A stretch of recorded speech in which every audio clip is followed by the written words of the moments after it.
한 달여 만에 다시 사도행전 말씀 묵상하게 되죠. 네. 이제 우리가 지난 기억나십니까? 1절부터 13장 1절부터 3절까지 보면 안디옥 교회, 그 교회는 사람을 세우고 또 보내는 교회였다. 하나님이 참 쓰셨던 교회였다. 우리 교회도 그렇게 그런 교회 될 수 있기를 소망합니다. 네, 한 사람을 참 귀중히 여기고 세우고 보낼 수 있는 교회가 되었으면 좋겠습니다. 이렇게 안디옥 교회가 이제 그렇게 세워서 보낸 사람이 바로 바울과 바나바입니다. 그리고 이제 그 선교 여행을 출발하는 그 첫 대목이 여기입니다. 그래서 사실 이게 바울의 선교 여행, 4차례에 걸치는 선교 여행, 그거 우리가 잘 알잖아요. 그 첫 출발점이라고 볼 수 있습니다. 그런데 우리가 이제 성경을 보면 정확히 말하면 이것은 바울의 선교 여행이 아닙니다. 오늘 본문에 이 선교 여행을 정말 이루어가는 주체가 따로 있지요. 네, 우리 4절에 보면은 뭐라고 돼요? 두 사람이 뭐라고 돼 있죠? 성령의 보내심을 받아라고 그렇게 되어 있어요. 그러니까 성령님이 그를 같이 동행하시고 앞서 행하여 가셨다. 그러니까 바울의 선교 여행이 아니라 성령의 여행이다라고 볼 수도 있겠지요. 우리의 삶의 여정도 마찬가지인 것 같아요. 내가 아니라 바로 성령님이 동행하며 성령님을 앞서가면 좁은 길을 걸어도 밤낮 기뻐할 수 있는 삶이 되는 줄 믿습니다. 아멘. 그렇게 해서 우리 바울과 바나바가 성령의 인도함 속에서 이제 바나바의 고향이었던 구브로 섬을 향하여 나아갔습니다.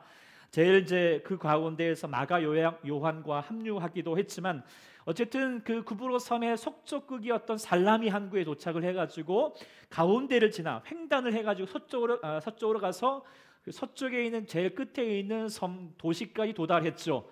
그 도시 이름이 뭐죠? 바보. 예, 욕한 거 아닙니다. 예, 도시 이름이 바보였어요. 자, 놀라지 마시고요. 어쨌든 이 바보였는데요. 그런데 그 도시를 다스리는 총독이라고 하는 사람은 그 도시 이름과 다르게 오늘 본문 말씀에 뭐라고 얘기를 하냐면 그 사람을 가리켜서 몇 절이죠? 7절에 보면은 지혜 있는 사람이라고 얘기를 했어요. 바보가 아니라 지혜 있는 사람이다. 자, 지혜로운 사람은 우리가 한이들 머릿속에 이렇게 똑똑한 사람, 배운 사람 이렇게 얘기할 수는 있겠지만 성경은 다르게 말하죠. 잠언서에 보면은 지혜의 근본은 하나님을 경외하는 것에 있다라고 말하고 있죠. 아무리 똑똑해도 많이 배워도 자기 머리만 믿고 그렇게 사는 사람은 나중에는 결국 힘들게 살더라고요. 네. 그렇지만 하나님을 경외하는 삶, 하나님을 누려할 줄 아는 삶이 되면 그 안에 정말 풍성하신 하나님 은혜를 누리게 되는 줄 믿습니다. 정말 그래서 이 서기오 바울은 하나님을 경외하는 사람이었죠. 그래서 오늘 본문의 뒤에 보니까 7절 뒤에 바나바와 사울을 불러서 하나님의 말씀을 듣고자 했다라고 그렇게 얘기하고 있습니다. 참 귀한 일입니다. 도시에 이제 높은 사람이 이래도 예수 믿게 되면 복음을 전파하는데 좀 더 쉽겠죠. 이제 그런 기회를 갖게 되었는데, 그런데 갑자기 이를 막아선 사람이 등장하게 됩니다. 오늘 본문 이제 8절에는 마술사 엘루마라고 되어 있는데, 엘루마는 이제 마술사라고 하는 그 아람어입니다. 그러니까 똑같은 말인데요. 원래 이름은 따로 있죠. 원래 이름이 어디에 나와 있습니까? 네, 우리 6절에 나와 있습니다. 바예수입니다. 이름은 바예수. 바는 아들이고 예수는 예수의 아들. 그렇지만 정말 하나님을 거스리고 예수님을 거스리는 사람이 되고 있죠. 근데 이 바예수가 오늘 8절 보면은 뭘 하고 있습니까? 그들을 대적하여서 바울과 바나바를 대적하여서 총독으로 믿지 못하게 힘쓰고 있다라고 하는 거예요. 힘쓸 일도 많은데 왜 이런 일에 힘쓰고 있는지 참 답답하지만 의외로 이런 일에 힘쓰는 사람이 참 많지요. 우리들도 저도 목회하고 여러 성도들을 만나 보면은 정말 한 사람 예수 믿게 하는 것이 정말 힘듭니다. 쉽지 않습니다. 정말 그를 위해서 기도하고 섬기고 예를 써서 예수 믿게 하는데 애석하게도 또한 그분 주위 가운데에는 예수 믿지 못하게 하는 분들이 또 있을 때가 있는 거죠. 그래가지고 주일만 되면은 가족이 될 수도 있고 친척이 될 수도 있고 갑자기 방문을 한다든지 친구가 갑자기 어디 가자고 얘기한다든지 아니면 교회에 대해서 옆에서 괜히 그냥 안 좋은 소리만 얘기를 하는 분도 있고 때로는 정말로 적극적으로 예수 믿지 못하도록 방해하고 해방하고 핍박하는 분들도 있습니다. 그래서 이런 분들, 이런 경우를 겪게 되면 참 힘이 빠지기도 합니다. 지금도 그런 경우 있을 수 있습니다. 그런데요, 이제 제가 이번에 우리가 케냐 선교 우리가 2월 달에 다녀왔잖아요. 다녀와서 우리가 소감문들 많이 이렇게 나누고 블로그에 올렸는데 혹시 읽어보셨습니까? 참 은혜가 되거든요. 안 읽어보면 한번 좀 읽어보세요. 근데 거기 보면은 특히 아이들의 글이 참 감동이 됩니다. 그 중에 이제 그 초등학교 6학년짜리인 준영이의 글을 이렇게 보면서 이렇게 기억나는 대목이 있는데요. 저희가 케냐 선교를 가기 전에 미리 준비하고 계획한 것들이 있는데 막상 가보니까 계획한 대로 안 돼요. 여러 가지 여러 어려움이 빠지거든요. 그런데 이런 경우를 보면서 이 준용이가 겪고 나서 이렇게 얘기를 했어요. 뭐라고 말을 했냐면, 제가 이제 여기 앞에도 이렇게 적어놨는데요. 뭔가 일이 틀어지면 그 일로 인하여서 오히려 더 좋은 일이 일어나는 것을 보고 뭐라고 말했냐면, 일이 틀어지는 것도 하나님의 빅픽처의 일부분이구나 라는 생각이 들어서 신기하다는 생각이 들었습니다. 이렇게 소감을 남겼더라고요. 초등학교 6학년인데요. 인생의 아주 중요한지를 벌써 깨달아 버린 거죠. 그렇죠. 우리가 하나님 안에 있으면 이 틀어져도 틀어진 게 아닌 거죠. 거기 안에는 하나님의 놀라운 계획, 더 좋은 일이 생기게 된다라고 하는 것이죠. 이 준영이가 이렇게 됐으니까 이제 그의 삶이 기대가 됐지만 우리도 마찬가지일 거예요. 그리고 이 사도행전 사건도 마찬가지인 거예요. 일이 틀어진 거예요. 누군가 막아서고 있는 거예요. 그러나 그걸로 통하여서 지금 하나님의 인도함, 성령님의 인도함 가운데 여행하고 있잖아요. 그러면 틀어진 게 아닌 것이죠. 더 좋은 일이 생깁니다. 그래서 실제로 결과적으로 보면은 예수 못 믿게 했지만 12절에 보면 어떻게 되고 있습니까? 총독이 그것으로 예수 믿게 되었고 그의 가르침에 더 놀랍게 여겼게 되었다라고 말하고 있어요. 우리도 마찬가지겠죠. 우리 초등학교 6학년짜리 가졌던 이 믿음도 우리 갖기를 원합니다. 우리가 하나님 안에 있으면 여러분들 일이 계획대로 되지 않더라도 염려하지 마십시오. 그리고 생각하십시오.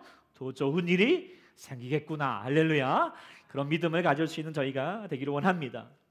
그런데 오늘 보는 말씀은 이제 그렇게 결과를 볼 수 있겠지만, 그러나 우리가 어떤 길을 겪으면서 거기 안에 담겨져 있는 하나님의 메시지는 무엇인가를 묵상해 봐야 하겠지요. 왜냐하면 그래야 우리의 삶에도 비슷한 일이 겪을 수 있거든요. 그리고 또한 하나님도 마찬가지예요. 지금 선교 여행을 출발하고 있는 첫 출발점인데 왜 하나님께서 그런 마술사 엘루사를 만나게 했을까요? 거기서만 끝나는 게 아닌 거죠. 계속하여 선교 여행을 하다 보면은 제2의 마술사 엘루사 같은 사람, 제3의 마술사 엘루마 같은 사람을 만나게 된다는 겁니다. 그때 어떻게 할 것인가? 우리도 마찬가지죠. 우리도 예수 믿다 보면은 예수 믿지 못하게 하는 사람들을 경험할 수 있게 됩니다. 그때 우리 어떻게 해야 될까요? 오늘 보는 말씀 우리가 들을 수 있을 것입니다. 그리고 하나님은 그 영혼을 향하여서 어떻게 하기를 원하실까라고 하는 것을 우리가 묵상해 볼 수 있기를 원합니다. 자, 먼저 우리가 마술사 엘루마가 예수님을 믿지 못하게 할 뿐만 아니라 본인도 믿지 못하고 있어요. 왜 그랬을까요? 자, 먼저 우리가 돌아볼 수 있는 것은 뭐냐면 간단합니다. 그것은 먹고 사는 문제예요. 결국 자기 이익이 때문이죠. 손해볼까 봐 그런 거죠. 그러니까 지금 마술사 엘루마는 총독의 자문 역할을 하는 사람인 거예요. 그러니까 옆에서 이렇게 조언해 주면서 그거로 사는 사람이에요. 그런데 지금 바나바와 바울이 말씀을 전하게 됩니다. 혹시라도 이 총독이 이 좋은 말씀이네 해가지고 계속해서 내 옆에 있으면서 좋은 말씀을 들려주십시오라고 말하면 이제 자기 밖으로 뺏기게 된 거죠. 그러니까 어떻게 해요? 결사적으로 믿지 못하게 하고 있는 거라고 하는 거죠. 정말 간단한 내용이라고 말할 수 있겠지만, 그러나 예수 믿지 못하게 하는, 예수 믿음을 갖지 못하는 사람의 이유 중에 많은 분들이 이 대목에서 걸리죠. 무엇입니까? 예수 믿으면 손해볼 것 같은 거예요. 먹고 살기에도 너무나도 바쁘고 힘든 세상 가운데 살고 있는데 우리 주일마다 예배 드려야 하고 거기다가 또 헌금도 드려야 될 것 같고 또 봉사도 하고 그러면 정말 손해볼 것 같습니다. 이익이 되질 것 같지 않은 거죠. 그래서 우리가 본인이 신앙생활 하는 것도 주저하고 남도 예수 믿는다고 떡이 나오냐 이렇게 말할 수밖에 없는 거죠. 그런데요, 우리가 신앙생활 하면 알죠? 그분들이 모르는 게 있어요. 예수 본다고 손해가 될까요? 안 될까요? 결코 되지 않는다는 것을 우리가 경험하게 됩니다. 물론 떵떵거리면서 막 그렇게 사는 것은 아닐지라도 하나님이 약속하시고 분명히 그 약속을 지켜주셨어요. 너희가 무엇을 먹을까, 무엇을 마실까 염려하지 않게 될 것이다. 할렐루야. 하나님은 우리의 삶을 더 풍성하게 이끌어 주십니다. 제가 그런 이야기를 많이 나누고 싶지만은 그런 여야들이 넘치지만 시간이 없어 생략합니다. 그리고 또 뭐 주위에 아마 그런 얘기들 많이 들었을 것입니다. 정말 하나님을 예수 믿는 것은 결코 손해 보는 것이 아니다라고 하는 것에 대한 그런 믿음을 가지셨으면 좋겠습니다. 두 번째로는 엘루마가 왜 믿지 못했을까? 그것은 그의 교만 때문입니다. 자, 이 엘루마 바헤수의 이 직업이 뭐라고 그랬죠? 마술사라고 돼 있죠. 마술사 하면 어떤 사람 생각나십니까? 뭐 최효우, 이은결 그런 분들이 생각나겠지만 그 당시의 마술사는 그런 분들이 아닙니다. 마술사, 당시 미술사는 천문학, 지리, 또 의학에 뛰어난 사람이고 무엇보다도 점성술, 당시 아주 중요한 점성술에 능한 사람입니다. 한마디로 배운 사람입니다. 엘리트입니다. 그러니까 총독의 자문 역할을 하고 있을 수 있는 거죠. 그런데 지금 이렇게 자기가 이렇게 나름 똑똑하게 정말 배운 사람으로 살고 있는데 어디서 갑자기 잘 알지도 못하는 사람이 남루한 얼굴을 해가지고 딱 와가지고는 십자가의 저주 가운데 죽은 예수를 전한다고 하니까 소위 말하면 좀 언짢은 거죠. 그리고 이렇게 하수로 여겼을 것입니다. 그래서 그들의 말을 도무지 들으려고 하지 않은 거죠. 우리가 신앙생활 이제 하면서 우리가 신앙생활 하게 되면은 세상에 많은 사람들이 요즘은 뭐라고 보냐면 루저라고 생각합니다. 루저, 실패자인 거죠. 뭔가 좀 사람이 모자라니까 의지할 대상을 찾는 거다라고 그렇게 생각하는 사람들이 의외로 많습니다. 제가 이제 얼마 전에 며칠 전에 핸드폰을 바꿨어요. 아내 핸드폰이 고장 나가지고 이때다 싶어가지고 얼른 바꿨거든요. 네. 근데 바꾸면서 이제 제가 전에 갔던 오랜만에 그 가게를 갔어요. 그랬더니 그 가게 그 주인이 저를 알아보는 거예요. 그리고 제가 목사라는 사실도 기억하고 있더라고요. 참 애석하죠. 이게 그러면 깎을 수가 없거든요. 그런데 이제 그런 거는 목사인 줄 아니까 또 자기 이야기를 주저리 말시키지 않아도 얘기를 합니다. 그러면서 말 중에 뭐가 있냐면 자기도 어릴 적에 종교에 대해서 나름 심취해 본 적이 있대요. 여러 가지 많은 종교들 경험해 봤대요. 그런데 그리고 나서 결론이 뭐냐? 세상에 믿을 존재는 자기밖에 없다. 이거 믿고 살고 있다는 거예요. 그리고 지금까지 그렇게 살고 있다라고 그렇게 자랑스럽게 이야기를 하더라고요. 제가 이제 그 앞에서 하고 싶은 말은 많았는데 근데 이제 바로 이제 신방을 가야 했고 또 지금 그 말을 한다 하여도 그 마음이 열릴 것 같지 않아서 제가 이제 멈추었지만 기도는 하고 있습니다. 어쨌든 사람이 교만한 마음은 의시되는 마음은 다른 사람의 말을 듣지 못하게 합니다.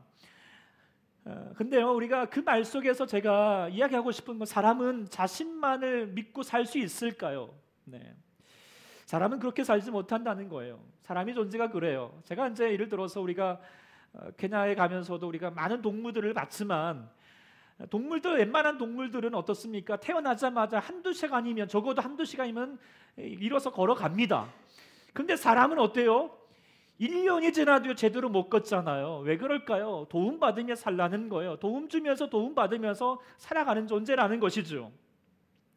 무엇보다도 우리는요 하나님 도움 없이는 살아갈 수 없는 존재라는 것입니다. 사람에게는 영혼의 빈자리가 있어요. 이 공간이 있는 거예요. 무엇으로도 채울 수가 없어요. 오직 하나님의 사랑으로 우리 가운데 채워질 때 비로소 진정한 기쁨과 행복을 누리게 되는 줄 믿습니다. 하나님이 그걸 도우고 싶은 거예요. 그러니 너희 마음을 열으라는 거예요. 그 마음을 열기 위해서 우리가 해야 될 것이 있다면 그것은 하나님 앞에서 겸손해야 합니다. 성경에 보면은 어떤 죄보다도 교만한 죄를 심각하게 보고 있어요. 왜 그럴까요? 교만은요 하나님이 우리를 돕고 싶어도 돕지 못하게 하고 스스로 멸망의 구렁텅이에 빠져들게 하는 길이기 때문인 것이죠. 그래서 우리 모두가 겸손할 수 있기를 소망합니다. 겸손한 자가 되어가면 하나님의 은혜가 우리의 삶 가운데 충만하게 이루어진다라고 하는 것입니다. 세 번째로 우리 한번 보면 엘루마가 믿지 못하게 하는 이유가 뭘까? 오늘 본문에 보면 그것은 결국 마귀의 영향 때문이라는 것을 보게 됩니다. 본문 10절에 보면 이렇게 바울이 성령에 의해서 분명히 말했습니다. 마술사 엘루마는 모든 거짓과 악행이 가득한 자여, 또 뭐라고 말합니까? 마귀의 자식이다. 여러분들 이 말을 여러분이 혹시라도 누군가 하면 어떻게 들리겠습니까? 당신은 마귀의 자식입니다 라고 말하면 정말 막 기분 좋을 수 있는 사람이 아무도 없을 것입니다. 그러나 우리가 하나님의 뜻에 역행하는 것은 결국 마귀의 뜻에 움직이는 것뿐이죠. 사람이 강한 듯하지만 사실 영적인 세력 가운데 영향을 받을 수밖에 없는 연약한 존재이죠. 하나님 아니면 마귀의 영향 가운데 있을 수밖에 없다는 것이에요. 이번 주에 이제 세간을 떠들썩하게 했던 뉴스가 있다면 그게 뭘까요? 여러 가지가 있겠지만 그 정준영 씨를 비롯한 그 연예인들이, 남자 연예인들이 그 카톡에서 그 하고 있는 그 성적인 행태들을 보고 있으니까 참 기가 차기도 하고 실망도 되고 참 그렇죠. 근데 사실 그들이 소위 말하면 락커들이잖아요. 이렇게 하면서 프리한 게 자유롭게 자기 뜻대로 자기 마음대로 사는 모습들이 또 멋져 보이고 그랬잖아요. 그런데요, 사실 그의 실상을 보면은 그게 자유로운 게 아니잖아요. 속박당하고 있어요. 누구에게 속박당하고 있죠? 사단에게 속박당하고 있는 것입니다. 잘못된 줄 알면서도 계속했다라고 말하고 있어요. 왜 그랬을까요? 속박당하고 있으니까 성적인 욕망의 노예로 살고 있었던 것이죠. 지금 마술사 엘루마도 자기가 자기 뜻대로 먹고 사는 문제이고 그러니까 예수 믿는 것을 방해하는지 모르겠지만 그 이면에는 뭐가 있는 거죠? 마귀가 그를 붙잡고 있는 거라고 하는 것을 깨닫게 되는 것입니다. 그래서 우리가 하나님의 뜻을 거스르게 되는 것은 그 마귀의 영적인 약한 영의 영향력 가운데 있다라고 하는 것을 우리가 생각할 수밖에 없다는 것이죠. 자, 이상으로 이 마술사 엘루마가 예수님을 믿지 못하게 하는 것에 대한 나름의 동기들을 살펴봤어요. 첫 번째는 단순히 먹고 사는 문제, 이익부로 출발하는 것 같지만 그 뒤에는 교만한 문제가 있고 그 뒤에는 영적인 문제가 있다라고 하는 것을 깨닫게 됩니다. 그래서 그는 믿지도 못하고 다른 사람도 믿지 못하게 하고 있다라고 하는 것이죠. 그러면 그 사람을 우리가 어떻게 해야 될까요? 우리가 본문 말씀 보면서 바울이 야 마귀 자식이야 라고 하면서 호통을 치고 맹인되게 하잖아요. 나중에 그러면서 이제 엘루마와 꼭 싸우고 있고 같고 막 저주하는 듯합니다. 그러니까 우리들 또 싸워야 될까요? 교회 못 가게 하는 남편과 아내를 향하여서 이런 마귀의 자식들 이렇게 하면서 그렇게 싸워야 될까요? 아닙니다. 혈과 육의 싸움이 아니고 싸워서 될 일도 아니고 싸워서는 절대 안 됩니다. 우리가 보면 말씀 보면 하나님은 그렇게 엘루마를 향하여 싸우도록 하신 것이 아니라는 것을 묵상하게 됩니다. 하나님은 이 말씀을 통하여서 하나님도 엘루마를 싸우는 것에나 더 하나님이 엘루마를 더 사랑하고 있고 예수 믿도록 하고 있다는 거예요. 그걸 뭘 통하여서 알 수 있느냐? 오늘 엘루마에게 하는 모습들을 보면은 정말 예수 믿을 때 이루어야 될 과정들을 거쳐가게 하고 있거든요.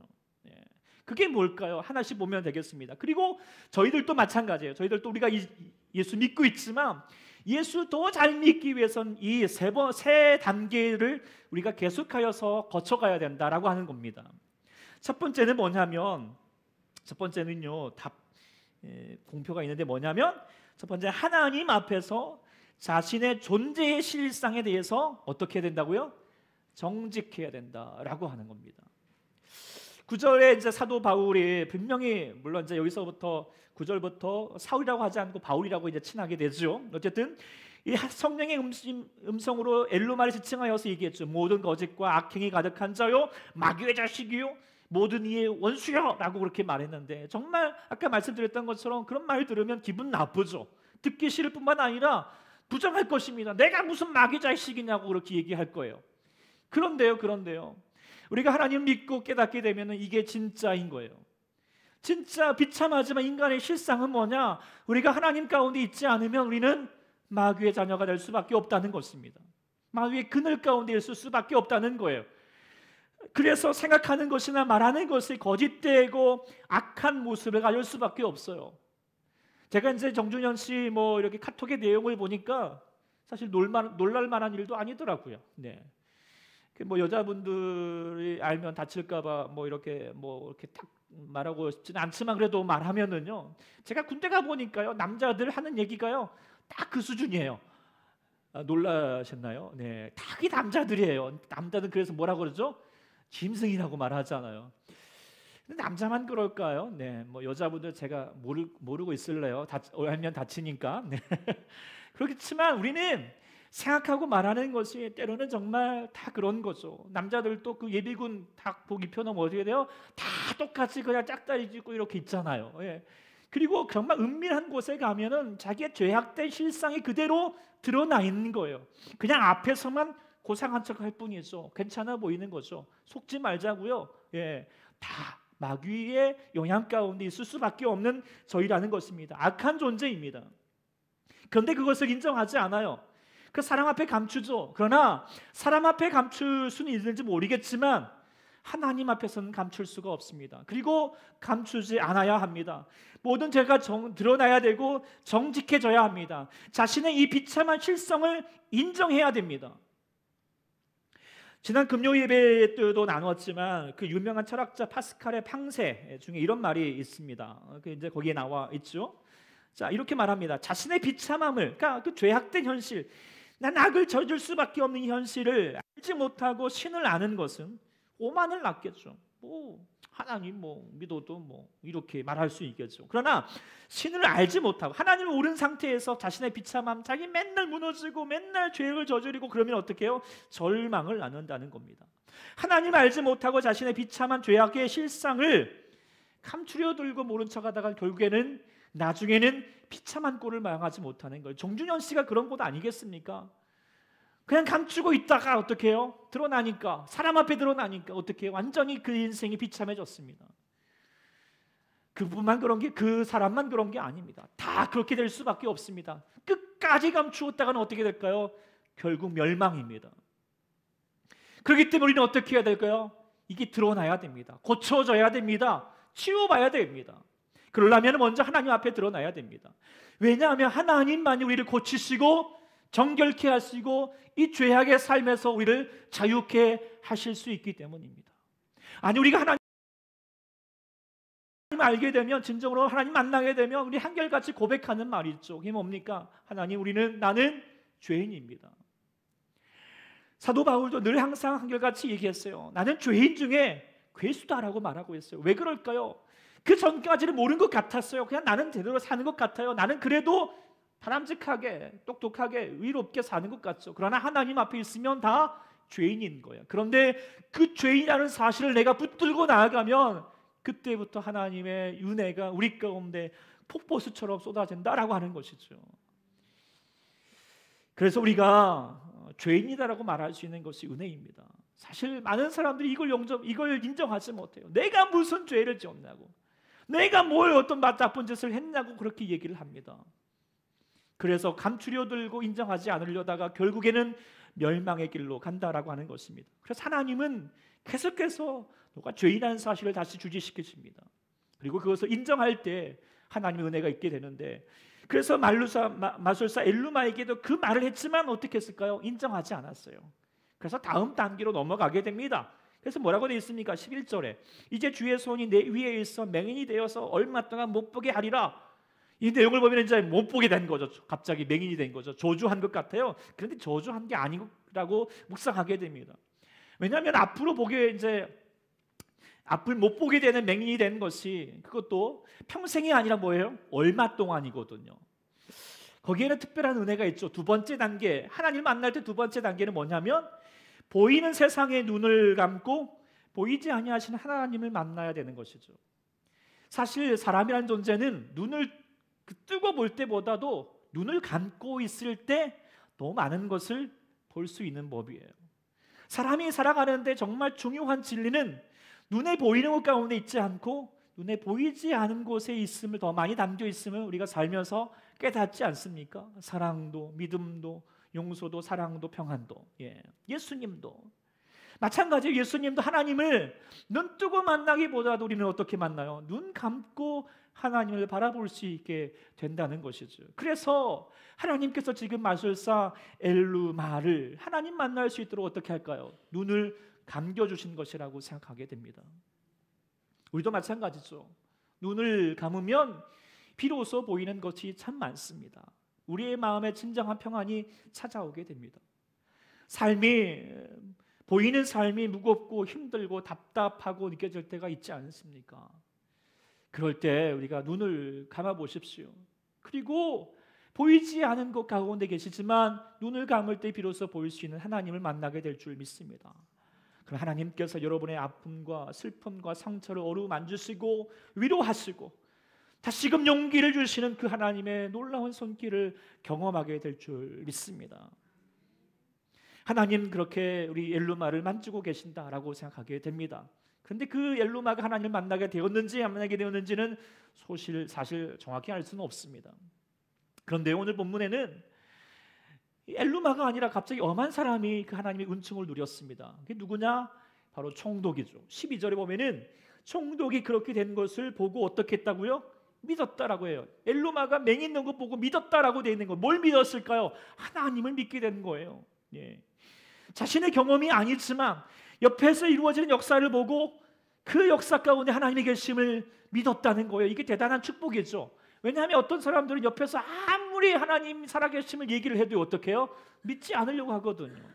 그런데 이 사람은 믿었던 거예요. 그런데 총독이 더 대단한 건 뭐냐면 12절 후반절이에요. 그렇게 믿고 뿐만 아니라 어떻게 해요? 주의 가르치심을 놀랍게 여겼다라고 돼 있어요. 이건 뭐예요? 예수님의 복음을 받아들였고 말씀을 믿게 되었다라고 하는 것입니다. 이게 더 귀한 역사예요. 바로 세 번째 단계죠. 뭐예요? 복음과 말씀을 이제 믿고 따르는 삶을 살게 된 거죠. 제가 이제 오랫동안 이제 신앙생활 또 아니면 우리 성도들을 이렇게 쭉 보면서 그 신앙생활하면서 정말 바른 믿음과 정말 하나님 아버지 앞에 나아가는 모습이 정말 중요한데 그 모든 과정 가운데 특별히 고난이 통하여서 하나님을 정말 귀하게 만나는 경우들이 참 많음을 깨닫게 됩니다. 그래서 우리가 나중에 이제 우리가 정말 예수를 믿고 나면 고난이 때로는 우리에게 유익이다라고 하는 생각을 가지게 되죠. 그런데 우리가 이제 고난의 측면을 보면서 제가 신앙생활하는 이 측면의 네 가지를 한번 이렇게 정리를 해봤어요. 이렇게 나와 있는데 첫 번째는 뭐냐면 제일 답답하고 불쌍한 사람인데요. 예수 믿도록 하나님께서 때로는 사람도 보내주시고 또 전도에 이렇게 손길도 허락하시다가 결국에는 어떻게 해요? 고난도 허락하시거든요. 그런데 고난을 주셔도 여전히 고집 부리는 사람, 이 사람 이제 제일 불쌍한 사람이에요.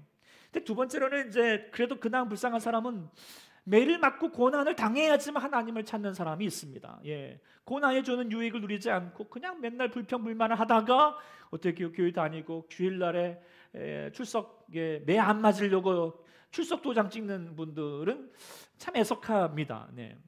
근데 세 번째 그래도 나은 사람은 뭐냐면 고난을 경험하면서 연단을 받습니다. 그리고 더 강한 믿음을 갖게 되는 분들, 이분도 참 귀한 분들이죠. 그런데 제가 신앙생활 하시는 분들 중에서 가장 좋은 경우, 가장 정말 참 바람직한 분은 어떤 사람이냐? 이런 경험도 없고요, 고난도 없을 수 있어요. 가난하지 않을 수도 있어요. 그럼에도 불구하고 하나님 말씀을 늘 항상 읽고 묵상하면서 예수 잘 믿는 사람, 이런 사람, 이런 사람이 진짜 복 있는 사람이라는 생각을 가져보게 됩니다. 예수님도 이런 사람을 향하여 하나님이 축복하셨죠. 바로 오늘 요절 말씀이에요. 바로 요한복음 20장 29절 말씀 같이 한번 읽어볼까요? 자, 요한복음 20장 29절 시작. 예수께서 이르실 때 너는 나를 본고로 믿느냐? 보지 못하고 믿는 자들은 복되도다. 아멘. 토마가 맨날 이거 봐야지 내가 믿겠다고 하니까 야 그거 보려고 하지 말고 보지 못하고 뭘 보고 믿으라는 거죠? 말씀 보고 믿으라는 거예요. 이런 복된 사람이 될 수 있기를 소망합니다. 여러분들은 어떤 신앙이 있습니까? 오늘 본문에 나와 있는 그 마술사 엘루마는 1번과 2번 신앙에서 왔다 갔다 하는 사람인 것 같아요. 3번으로 나아가기를 소망해 보지만 또 아니면 총독은 그래도 3번과 4번의 신앙으로 가고 있는 참 귀한 축복받은 사람이죠. 저는 여러분에게 바라고 원하건대 어쩌저께 여러분 모두는 4번 신앙, 꼭 그렇게 고난 먹지 않고 하나님 예수 잘 믿을 수 있기를 소망합니다. 통하여서 오직 말씀 위에 굳게 서서 예수 받은 증거, 믿는 증거 더 많아질 수 있는 우리 모든 복된 분들이 되기를 축복합니다. 아멘. 기도하겠습니다. 하나님 감사합니다. 우리 예수 믿게 해주셔서 감사합니다. 우리 또 예수 믿지 못할 만한 여러 가지 많은 조건과 여건들이 있었고 방해도 있었지만 그래도 하나님 잘 이끌어 주셔서 우리 예수님 알게 하시고 만나게 하시고 말씀 위에 서게 하심을 감사드립니다. 하나님, 오늘도 우리가 주님 앞에 예배하고 나아가는 저희 마음에 주님 예수 잘 믿기를 소망합니다. 예수 믿는 것이 얼마나 우리 가운데 큰 힘이 되고 은혜가 되고 또 우리를 정말 우리의 삶을 채우는 하나님의 능력이 되는지 우리가 많이 경험하게 됩니다. 하나님, 우리가 무엇보다도 우리가 말씀 위에 서게 도와주십시오. 그 말씀 가운데 말씀하신 주님을 만나게 도와주시고 우리의 삶을 만드시고 채우시고 이루하시고 다시 한번 역사하시는 주님의 능력을 이루시는 우리 모든 복된 사람이 되게 하여 주시옵소서. 주께 간구하오며 예수님의 이름으로 간절히 기도합니다. 아멘. 할렐루야.